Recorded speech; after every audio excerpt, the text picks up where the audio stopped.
Historias reales de vampiros. Cualquier persona que viva donde haya películas y televisión debe de saber lo que es un vampiro.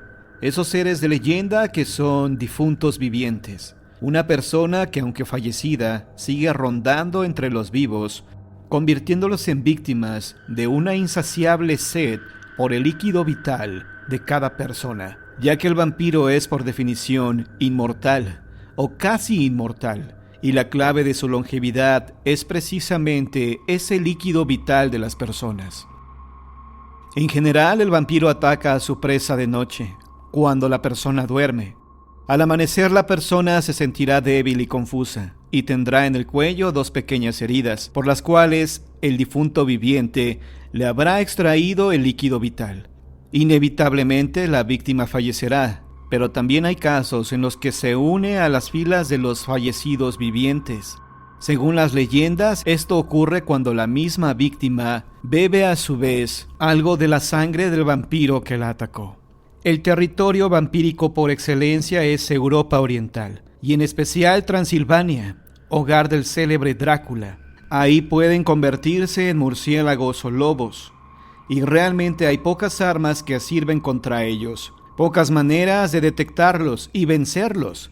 Se cuenta que un espejo revela su presencia, porque el vampiro jamás se refleja en uno. También se dice que no soportan la luz del día, la vista de un crucifijo o la presencia y el aroma del ajo. También se cuenta que un vampiro no puede cruzar una corriente de agua. ¿Y cómo se le hace para destruir a un vampiro?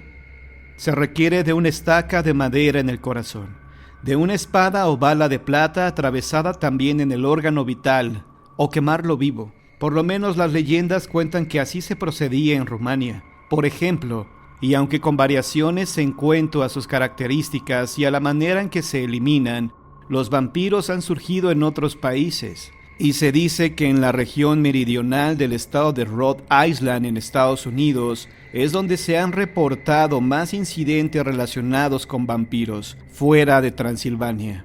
Eso haría de Rhode Island no solo el estado más pequeño de la Unión Americana, sino también el más tenebroso.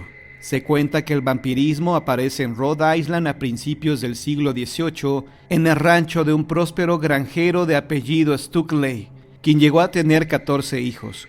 Su vida transcurría en paz, hasta que comenzó a padecer una pesadilla recurrente, en la cual, al pasear entre su huerto, veía cómo de pronto sus árboles frutales comenzaban a marchitarse ante sus ojos. Poco después de que comenzaron las pesadillas, su hija mayor, Sara, enfermó y falleció. Se dice que de tuberculosis. En los meses siguientes fallecieron más hijos suyos, hasta que Stukeley decidió que el huerto de sus sueños no era sino su propia familia. Uno tras otro, después de Sara, fallecieron 5 de sus hijos, y todos fueron enterrados en el cementerio del pueblo de Exeter. El elemento macabro de nuestra narración consiste en que conforme fueron enfermando y falleciendo los 5 niños que siguieron a Sara, todos comenzaron a quejarse de que su hermana los visitaba a altas horas de la noche. La señora de Stukeley también comenzó a quejarse de las extrañas apariciones nocturnas. A veces Sara aparecía en sueños, otras veces, juraban, aparecía como un fantasma. En todo caso, alarmado, Stukeley consultó con los vecinos de Exeter, y más de uno le señaló que probablemente su hija se había convertido en un vampiro. Entonces, con ayuda de esos mismos vecinos, Stukeley desenterró los cuerpos de sus 6 hijos fallecidos. 5 de los cuerpos ya estaban en estado de descomposición, pero el de Sara, quien había sido la primera en fallecer, aún se encontraba en buen estado. Por otra parte, relatarían testigos de la exhumación, sus ojos estaban abiertos y sus uñas y cabellos habían crecido. Y lo más increíble, había sangre aparentemente fresca en sus venas y arterias. Stukeley ya no tuvo dudas.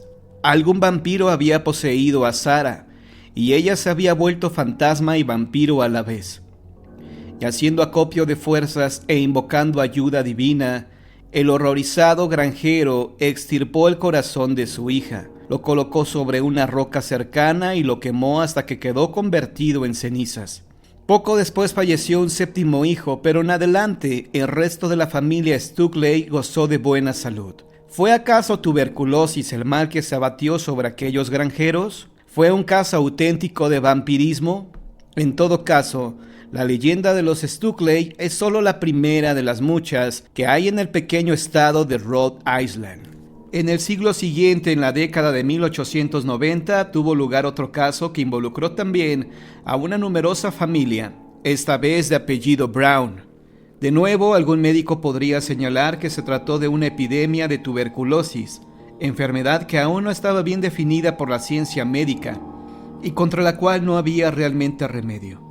El mal era cruel y a todos parecía cruel la manera en que acababan con la vida de personas antes perfectamente sanas, que de pronto comenzaban a adelgazar y a palidecer y a consumirse entre horrendos ataques de tos.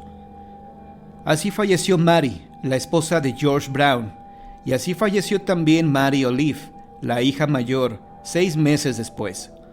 Le quedaban al viejo 4 hijas y un hijo, y durante 4 años no hubo más decesos en la familia. Entonces Edwin, el único varón, comenzó a presentar los temidos síntomas, y con su esposa Hortensia dejó el clima frío del norte de la costa este y viajó a Colorado, buscando el aire más cálido y los baños termales de aquel estado occidental. Pero mientras Edwin estaba ausente, su hermana Mercy enfermó y falleció en muy poco tiempo. Al volver Edwin un mes después, también decayó su salud y cayó en cama, sin que los médicos pudieran hacer algo por él. Brown ya había perdido a su esposa y a 2 hijas, y aparentemente la idea de perder a su único hijo le causó una insoportable consternación. Al igual que Stukeley, más de un siglo antes, Brown consultó con expertos locales, y de nuevo surgió el tema del vampirismo. De nuevo habría una exhumación en el cementerio de la ahora ciudad de Exeter. Esta vez se llamó a un médico, el Dr. Harold Metcalf, el examinador médico del distrito, y una helada mañana de marzo, George Brown y un grupo de amigos, en presencia del galeno, comenzaron a sacar de la fría tierra los ataúdes de las 3 mujeres Brown.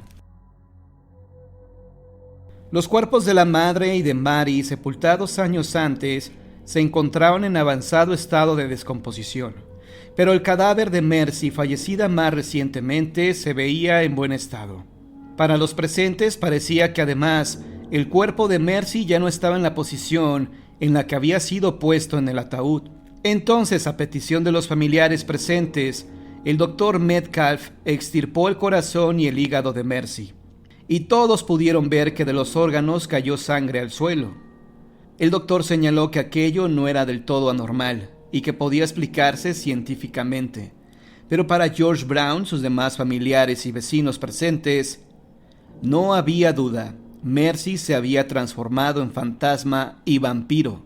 Por eso había sangre fresca, líquida, en las venas y órganos de una persona fallecida, pues de noche salía de la tumba a buscar el preciado líquido, fuera en sus propios familiares o en otras personas del poblado.